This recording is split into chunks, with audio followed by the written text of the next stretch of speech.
Korang pernah tak kena situasi macam ni? Jalan 2 ke 3 kilometer, aircon tiba-tiba jadi panas. Untuk Volkswagen Tiguan ni pun sama. Dia komplain setiap kali tengah jalan, aircon hilang sejuk. Tapi bila stop enjin dan start balik, aircon terus normal. Masalah macam ni memang kena diagnose betul-betul sebab behaviour dia muncul masa kereta underload, bukan masa idle. Kes macam ni biasanya memang kena guna komputer untuk confirm masalah yang tepat supaya kita tahu part mana yang betul-betul rosak dan customer tak perlu keluar kos berkali-kali.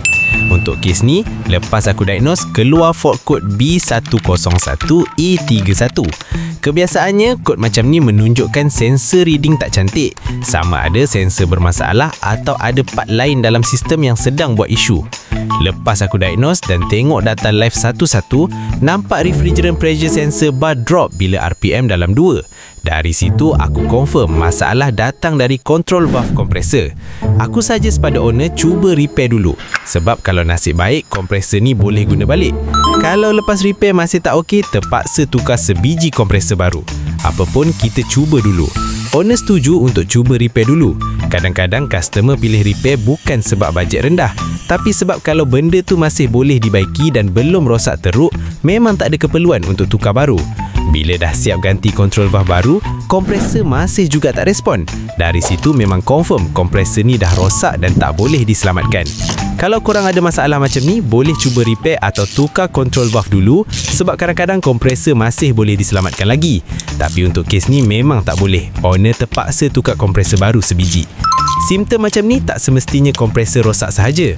Boleh jadi juga sensor bermasalah, wiring short atau sistem laluan gas ada isu dan banyak lagi kemungkinan. Sebab tu memang kena guna komputer untuk diagnose supaya kita boleh detect punca sebenar dan buat repair yang tepat. Apapun, terima kasih banyak pada owner sebab bagi aku masa troubleshoot masalah aircon kereta dia. Untuk Volkswagen ni guna kompresor model Senden. Volkswagen kebanyakan guna dua jenis kompresor iaitu brand Denso atau Senden. Untuk kes ni aku recommend customer guna kompresor brand Denso Europe. Sebenarnya nak guna brand Senden balik pun tak ada masalah. Masing-masing ada kebaikan dan kelemahannya.